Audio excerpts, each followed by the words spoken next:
Alors les mondes agricoles, ils sont tout d'abord en première ligne des conflits puisque leur activité première, c'est une activité nourricière et donc qu'ils participent et qu'ils garantissent la sécurité alimentaire des populations dans le monde. Et par cette activité-là, ils peuvent se retrouver au cœur des jeux de puissance, que ce soit entre États à échelle internationale, mais aussi à échelle nationale ou encore à échelle locale, territoriale. Et l'utilisation de l'agriculture et de la ressource alimentaire dans les jeux de puissance à échelle internationale notamment, elle a été récemment remise en lumière avec le conflit en Ukraine déclaré, la guerre déclarée par la Russie. On a vu dans ce contexte-là que les mondes agricoles ici ukrainiens ont été tout d'abord impactés puisqu'ils ont eu des difficultés pour produire, pour accéder par exemple aux semences ou aux engrais, mais aussi des difficultés ensuite à cultiver et ensuite à vendre ou à exporter cette matière agricole. Et les mondes agricoles, autres que ukrainiens, si on peut dire, ont aussi été affectés par ce conflit, puisqu'ils ont les mondes agricoles, du fait de leur inscription dans la mondialisation, ils sont interconnectés, ils sont interdépendants, et des agriculteurs ou des populations d'autres pays vont être affectés par une situation, un aléa ou un conflit qui peut se passer dans un pays. L'Union européenne a par exemple eu des difficultés ou connaît des difficultés pour s'approvisionner en engrais. Des pays en Afrique par exemple ont eu aussi des difficultés pour s'approvisionner en blé ou en autres produits agricoles. Donc on voit que les mondes agricoles, du fait des jeux de puissance et des interdépendances qui s'effectuent entre pays, sont en première ligne des conflits. Ils sont aussi en première ligne des conflits du fait de l'activité productive, du travail du métier d'agriculteur, puisque les agriculteurs, ils travaillent la terre, et en travaillant la terre, cette terre, elle est elle-même sujet à des conflits et des ambitions territoriales, que ce soit entre personnes qui pratiquent la terre. Donc on peut notamment citer des conflits par exemple entre agriculteurs et éleveurs en Afrique, notamment au Mali, pour ne citer que ce pays-là. Mais la terre peut être aussi sujet à des desseins politiques ou géopolitiques, en souhaitant par exemple évincer ou en tout cas reprendre le contrôle sur un territoire en délocalisant certaines populations et en implantant d'autres populations par le biais notamment de l'agriculture. Au-delà d'être en première ligne des conflits, c'est aussi des éléments clés de la stabilité agricole et de la stabilité alimentaire. C'est des éléments clés de la paix aussi dans le monde. Et l'agriculture, c'est aussi une pratique qui s'inscrit dans le temps long, qui amène donc à prendre de la hauteur sur les enjeux du moment et sur la transformation rapide du monde, qui invite donc à regarder loin, à regarder large pour mieux appréhender les défis qui peuvent se poser à la société, mais aussi aux mondes agricoles. Donc tout cela fait que les mondes agricoles et les mondes halieutiques, comme on en parle dans le Déméter, ils peuvent être en première ligne des conflits, mais c'est aussi des éléments clés et des moteurs de transformation et d'innovation pour apporter des solutions aux enjeux d'aujourd'hui, des enjeux contemporains ou aussi aux enjeux de demain. Le grand sujet pour l'Europe en 2024, c'est faire le constat qu'une trentaine d'années de pause stratégique s'estompe et que l'Europe doit se reposer un certain nombre de questions sur ce qu'elle doit faire pour continuer sa marche en avant, sur quoi elle doit investir pour rester compétitive, sur quoi repose le faire et le vivre ensemble en Europe, entre les États membres ou même avec des voisinages qui veulent aujourd'hui rejoindre l'Union européenne, et finalement constater qu'un certain nombre de secteurs qu'elle avait peut-être cru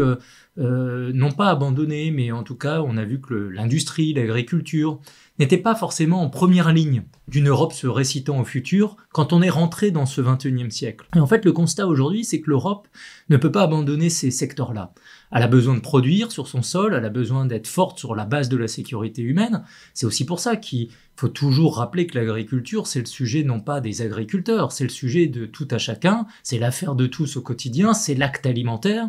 Et pourquoi on va de plus en plus parler d'agriculture en Europe? Pas juste parce que les événements les plus récents et en cours, des grondes agricoles aux Pays-Bas, en Allemagne, en Grèce, en Italie et en France ces derniers temps, on va parler de plus en plus d'agriculture parce qu'il y a un invariant alimentaire, et ça concerne tout le monde sur le continent européen, mais ça concerne tout le monde sur la planète, mais on a aussi un appel stratégique d'une aide agricole. L'agriculture, ça va être de plus en plus de fournir des matières premières qui vont faire nos transitions climatiques et énergétiques, les bâtiments du futur, les équipements du futur, les énergies du futur, et on va aussi demander aux agriculteurs d'être vraiment les protagonistes autour du développement durable. Et donc l'Europe aujourd'hui, Elle a un certain nombre de sujets sur la table en perspective des élections du mois de juin. Ces sujets, c'est comment je poursuis le pacte vert, cette ambition climatique à 2050, avec une neutralité carbone qu'il faut absolument pas abandonner, et en même temps, de corriger un peu le tir de ce qui avait été dessiné avant le Covid, avant l'Ukraine, c'est-à-dire que finalement, pour réussir cette transition climatique, oui, il faut de la robustesse économique. Oui, il faut de la sécurité humaine et de la sécurité pour celles et ceux qui font des métiers indispensables. Et il faut de la sécurité dans ce qui concerne le quotidien de chacun, la santé, l'alimentation, etc. Et donc l'Europe aujourd'hui, c'est tout l'intérêt de lire le Déméter 2024, c'est-à-dire qu'on montre bien qu'il y a à la fois un enjeu mondial géopolitique qui s'intensifie autour des questions agricoles et alimentaires, mais que cette intensification géopolitique des questions agricoles et alimentaires concerne aussi l'Europe. On aurait pu dire il y a 5-10 ans que finalement cette intimité de relation entre géopolitique et agriculture, comme Anaïs l'a dit, pouvait éventuellement être surtout l'affaire de certaines régions du monde. Non, en Europe, géopolitique et agriculture, c'est une relation intime, ça a fait la construction européenne, c'est encore aujourd'hui absolument central, et on va parler de plus en plus d'agriculture dans les prochaines années. C'est pour ça aussi que les consommateurs, les citoyens, qui sont aussi des clients de l'agriculture par leur accès alimentaire ou d'autres consommations, doivent bien considérer que ce secteur d'activité, en fait, il est vraiment devant nous. Il est devant nous avec des enjeux, des contraintes, des difficultés, des jeux de rivalité, mais aussi beaucoup de coopération. C'est pour ça qu'on a appelé ça « cultiver la paix en temps de guerre », parce qu'on a la chance en Europe d'être encore dans une zone en paix. Il n'y en a plus beaucoup sur la planète, autant cultiver avec les bonnes graines pour rester en paix durablement sur cet espace-là. Alors cette 30e édition, elle rassemble les contributions d'une trentaine d'auteurs et d'autrices qui viennent tous d'horizons variés et qui offrent donc une analyse transversale et des analyses multiples et diverses, puisque certains viennent par exemple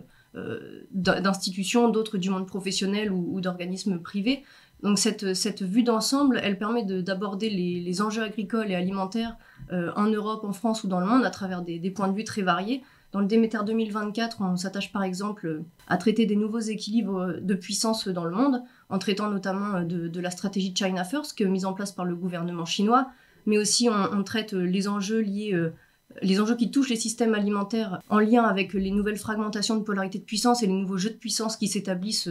à échelle internationale. Au-delà de ces enjeux, ici plutôt à une échelle globale, on va également traiter les conflits qui touchent les mondes agricoles halieutiques et les violences auxquelles peuvent être confrontés ces mondes, que ce soit en raison de conflits ou de compétition sur les ressources, ou aussi de violences humaines, par exemple de violences en mer, ou encore le rôle des paysans et l'implication des paysans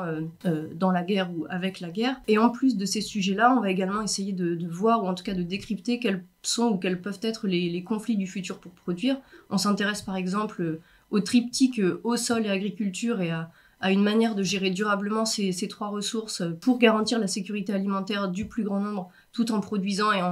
d'une manière durable et en garantissant donc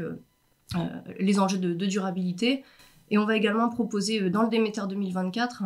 un récit fictionnel et prospectif sur les risques ou les enjeux en tout cas du bioterrorisme dans un pays qui ressemble très fortement à la France. Et donc on va voir quels sont les potentiels risques sur la chaîne alimentaire, de la fourche à la fourchette,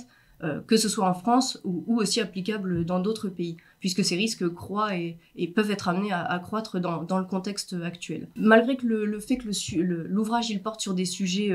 qu'on pourrait considérer comme chauds, puisqu'on traite donc de conflits, de guerres, l'ouvrage il s'attelle aussi à apporter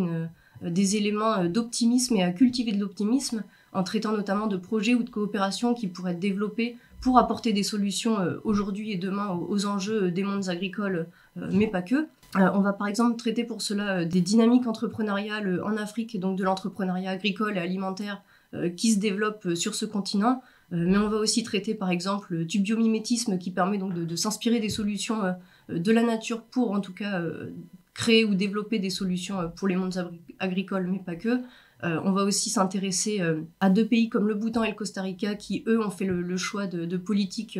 de préservation de la biodiversité. Et on va encore regarder d'autres produits qui s'inscrivent pleinement dans le cadre de la sécurité alimentaire et du développement durable, avec par exemple la noix d'Amazonie, qui est un super aliment pour la santé, mais qui est aussi un élément clé de la sécurité et de la préservation de la biodiversité, en tout cas de la forêt amazonienne. L'ensemble des thèmes traités dans l'ouvrage permet d'offrir une vue transversale et de prendre de la hauteur sur les enjeux des mondes agricoles et halieutiques d'aujourd'hui, mais aussi les enjeux qui pourraient les traverser demain.